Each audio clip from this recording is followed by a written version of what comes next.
प्रिय विद्यार्थियों, इस चौथे वीडियो में स्मृति पाठ को मैंने मुख्यतः 5 भागों में बांटा है और उन्हीं के अंतर्गत अपने विचार रखने जा रहा हूं। कृपया ध्यान से सुनें।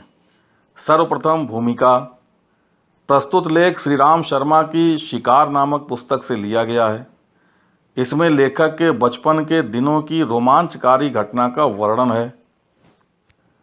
बाल प्रकृति और बाल सुलभ चेष्टाओं का वर्णन।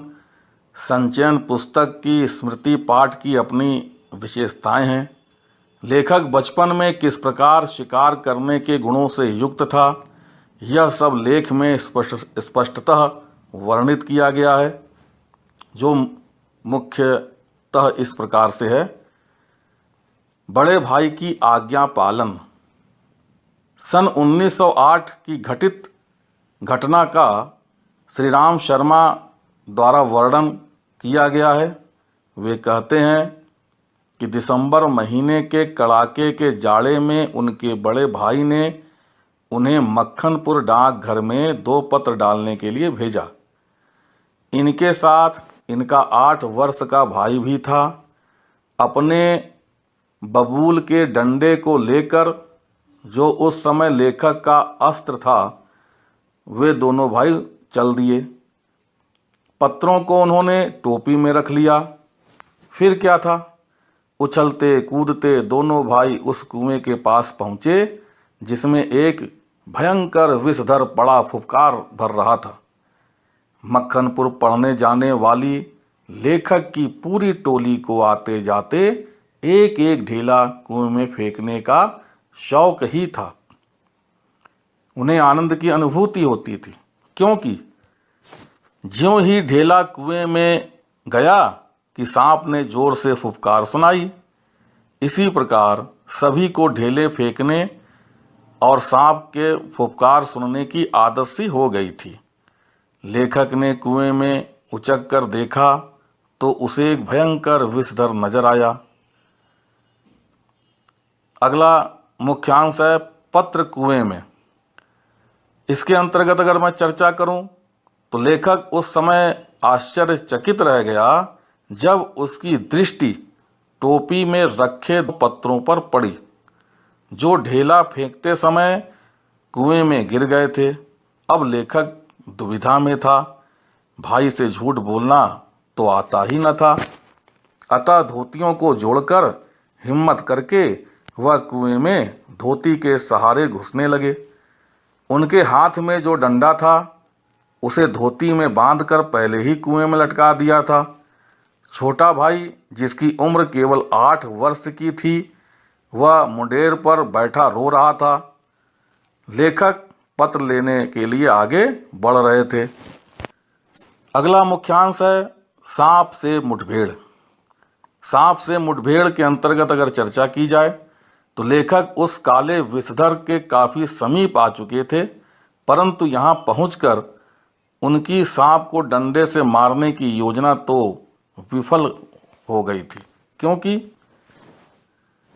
डंडे को चलाने के लिए उस तंग कुएं में जगह ही कहाँ थी। कुएं में लेखक को सांप से केवल 1.5-2 फुट की दूरी पर उतरना था। सर्प अपना विशेष फन फैलाए, मानो रोज रोज के छेड़े जाने का बदला इन्हीं से लेने की फिराक में फन को जमीन से 1 हाथ ऊपर उठाए था। थके मादे लेखक 4 फुट की दूरी पर उतरे। डंडे से चिट्ठियों को खिसकाना चाहा तो सर्प ने 2 बार डंडे पर कसकर आघात किया। अब उनके सामने एक ही उपाय था कि किसी तरह चिट्ठियों को अपने पास खींच लें, क्योंकि उसे मारने के लिए स्थान ही न था। ज्यों ही डंडे से चिट्ठियां खींची कि सांप ने डंडे पर वार किया, पर इस बार पत्र तो हाथ लग गए और लेखक उन पत्र को ऊपर खींच लिया। सांप जोर से उछला और एक धमाका हुआ। इससे ऊपर बैठा भाई यह समझकर रोने लगा कि लेखक का काम तमाम हो गया। परंतु ये सुरक्षित थे। सर्प बार बार फूं फूं से डरा रहा था। अगला मुख्यांश है अंतिम विजय। अंतिम विजय के अंतर्गत अगर बात की जाए तो आश्चर्य नहीं तो क्या, आश्चर्य नहीं तो क्या है, 11 वर्ष के लेखक सांप के मुंह में से दोनों चिट्ठियों को ले आए और 36 फुट की ऊंचाई से भी धोती के सहारे चढ़ आए। यह उनकी बचपन से साहसी और होनहार होने की निशानी थी। वास्तव में इनमें साहस एवं सत्यनिष्ठा का दर्शन होता है, इसमें कोई शक नहीं है। और जहाँ तक लेखक के हाथ में डंडे की बात है तो लेखक की नज़र में वह डंडा राइफल से भी अधिक प्रिय था, क्योंकि वे उस डंडे से कई सांपों का कालग्रास बना चुके थे, कई सांपों को कालग्रास बना चुके थे अर्थात मार डाले थे, और डंडा उनके लिए असीम शक्ति का साधन बन गया था।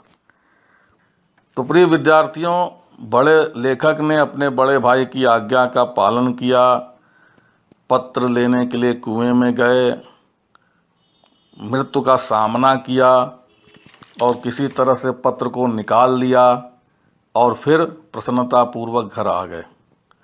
यह कहानी सुनने में तो बहुत रोचक लगी, लेकिन मेरे प्रिय विद्यार्थियों, आज्ञा का पालन अति उत्तम, लेकिन जब बात जान पर आ बने, मृत्यु से ही सामना होने की स्थिति बन पड़े, तो उस समय थोड़ी समझदारी से काम लेना चाहिए। घर जाएंगे, बड़े भाई क्या सोचेंगे, अति आवश्यक था चिट्ठी को डाकघर तक छोड़ करके आना, बड़े भाई की आज्ञा का पालन करना, सब अपनी जगह ठीक है। लेकिन बच्चों, जब बात जान पर आ पड़ने की हो, मृत्यु से ही सामना करने की हो, तो उस समय इस कार्य के लिए उतना महत्वपूर्ण कदम उठाना जरूरी नहीं था। घर आते, लेखक घर आते, अपनी गलती का सबको एहसास कराते, क्षमा मांगते, संभवतः बड़े भाई या अन्य लोग क्षमा कर देते, लेकिन खतरा मोल लेकर के, जान हथेली पर लेकर के आगे जाना, ये समझदारी नहीं। अब लेखक के बाल्यावस्था का बड़ी सूक्ष्मता से चित्रण किया गया है, साहसी होने का परिचय दिया गया है, आज्ञा पालक थे, होनहार थे, इसका परिचय मिला। लेखक ने अपनी आत्मकथा में सब चीज़ें लिखा, सब ठीक है, लेकिन यह ध्यान रखें, एक ही मूल मंत्र है, जान है तो जहान है, जान है तो जहान है। कृपया इस मूल मंत्र को अवश्य ध्यान में रखिएगा। आप सभी को मेरी शुभकामनाएं। बच्चों, 5वें और छठे PDF में मैंने पाठ को रखा है, आप पढ़िएगा, साथ में प्रश्नोत्तर है, इसे सुविधा अनुसार अपनी उत्तर पुस्तिका में लिखिएगा। आप सभी को मेरी शुभकामनाएं। जहां बात समझ में ना आए, निसंकोच बताएं।